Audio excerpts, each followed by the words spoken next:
Chapter 2. Assumptions become facts. Men believe in the reality of the external world because they do not know how to focus and condense their powers to penetrate its thin crust. This book has only one purpose: the removing of the veil of the senses, the traveling into another world. To remove the veil of the senses, we do not employ great effort.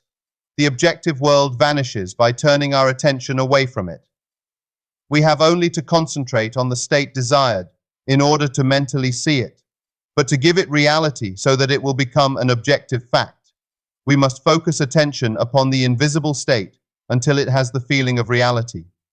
When, through concentrated attention, our desire appears to possess the distinctness and feeling of reality, we have given it the right to become a visible, concrete fact. If it is difficult to control the direction of your attention while in a state akin to sleep, you may find gazing fixedly into an object very helpful. Do not look at its surface, but into and beyond any plain object, such as a wall, a carpet, or any other object which possesses depth. Arrange it to return as little reflection as possible. Imagine then that in this depth you are seeing and hearing what you want to see and hear until your attention is exclusively occupied by the imagined state. At the end of your meditation, when you awake from your controlled waking dream, you feel as though you had returned from a great distance. The visible world which you had shut out returns to consciousness, and by its very presence informs you that you have been self-deceived into believing that the object of your contemplation was real.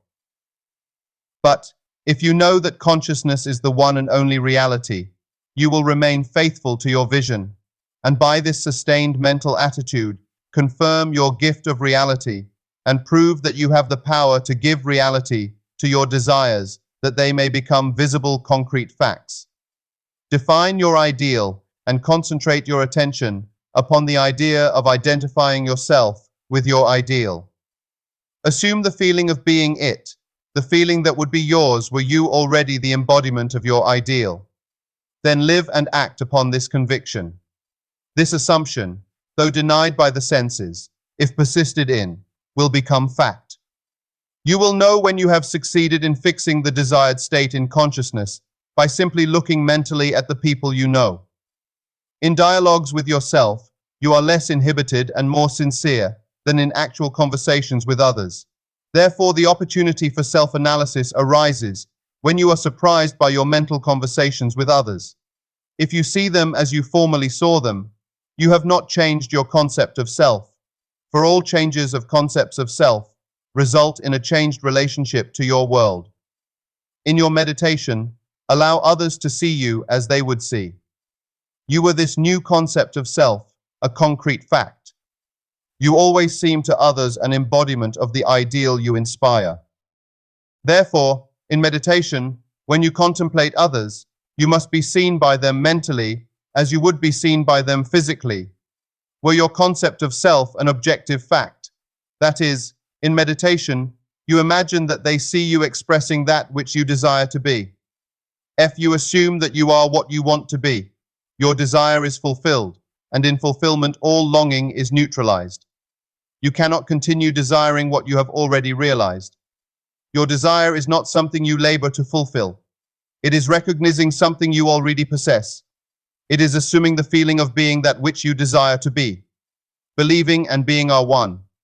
The conceiver and his conception are one. Therefore, that which you conceive yourself to be can never be so far off as even to be near, for nearness implies separation. If thou canst believe, all things are possible to him that believeth. Being is the substance of things hoped for, the evidence of things not yet seen. If you assume that you are what you want to be, then you will see others as they are related to your assumption. If, however, it is the good of others that you desire, then, in meditation, you must represent them to yourself as already being that which you desire them to be. It is through desire that you rise above your present sphere, and the road from longing to fulfillment is shortened as you experience in imagination what you would experience in the flesh, were you already the embodiment of the ideal you desire to be. I have stated that man has at every moment of time the choice before him which of several futures he will encounter. But the question arises, how is this possible when the experiences of man awake in the three-dimensional world are predetermined, as his observation of an event before it occurs implies? This ability to change the future will be seen if we liken the experiences of life on Earth to this printed page. Man experiences events on Earth singly and successively in the same way that you are now experiencing the words of this page. Imagine that every word on this page represents a single sensory impression. To get the context, to understand my meaning, you focus your vision on the first word in the upper left-hand corner and then move your focus across the page from left to right, letting it fall on the words singly and successively. By the time your eyes reach the last word on this page, you have extracted my meaning. Suppose, however, on looking at the page, with all the printed words thereon equally present, you decided to rearrange them. You could, by rearranging them, tell an entirely different story. In fact, you could tell many different stories. A dream is nothing more than uncontrolled four-dimensional thinking, or the rearrangement of both past and future sensory impressions. Man seldom dreams of events in the order in which he experiences them when awake. He usually dreams of two or more events which are separated in time, fused into a single sensory impression. Or, in his dream, he so completely rearranges his single waking sensory impressions that he does not recognize them when he encounters them in his waking state. For example, I dreamed that I delivered a package to the restaurant in my apartment building. The hostess said to me, "You can't leave that there." Whereupon the elevator operator gave me a few letters, and as I thanked him for them, he, in turn, thanked me. At this point, the night elevator operator appeared and waved a greeting to me. The following day, as I left my apartment, I picked up a few letters which had been placed at my door. On my way down, I gave the day elevator operator a tip and thanked him for taking care of my mail, whereupon he thanked me for the tip. On my return home that day, I overheard a doorman say to a delivery man, "You can't leave that there." As I was about to take the elevator up to my apartment, I was attracted by a familiar face in the restaurant, and, as I looked in, the hostess greeted me with a smile. Late that night, I escorted my dinner guests to the elevator, and as I said goodbye to them, the night operator waved goodnight to me. By simply rearranging a few of the single sensory impressions I was destined to encounter, and by fusing two or more of them into single sensory impressions, I constructed a dream which differed quite a bit from my waking experience. When we have learned to control the movements of our attention in the four-dimensional world, we shall be able to consciously create circumstances in the three-dimensional world. We learn this control through the waking dream, where our attention can be maintained without effort, for attention minus effort is indispensable to changing the future. We can, in a controlled waking dream, consciously construct an event which we desire to experience in the three-dimensional world.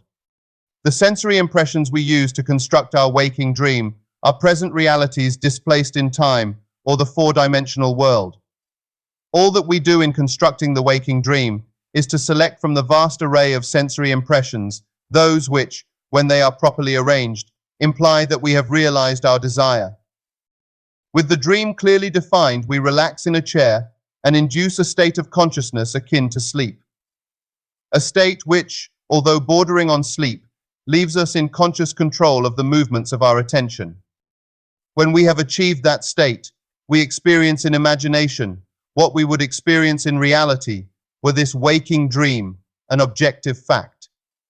In applying this technique to change the future, it is important always to remember that the only thing which occupies the mind during the waking dream is the waking dream, the predetermined action which implies the fulfillment of our desire. How the waking dream becomes physical fact is not our concern. Our acceptance of the waking dream as physical reality wills the means for its fulfillment. Let me again lay the foundation of changing the future, which is nothing more than a controlled waking dream. 1. Define your objective. Know definitely what you want. 2. Construct an event which you believe you will encounter, following the fulfillment of your desire, something which will have the action of self-predominant, an event which implies the fulfillment of your desire. 3. Immobilize the physical body and induce a state of consciousness akin to sleep.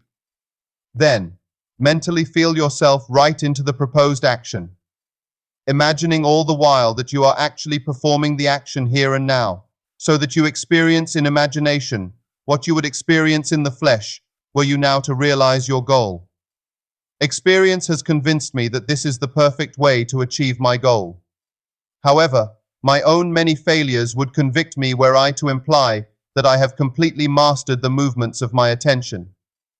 I can, however, with the ancient teacher say, "This one thing I do, forgetting those things which are behind, and reaching forth unto those things which are before, I press toward the mark for the prize."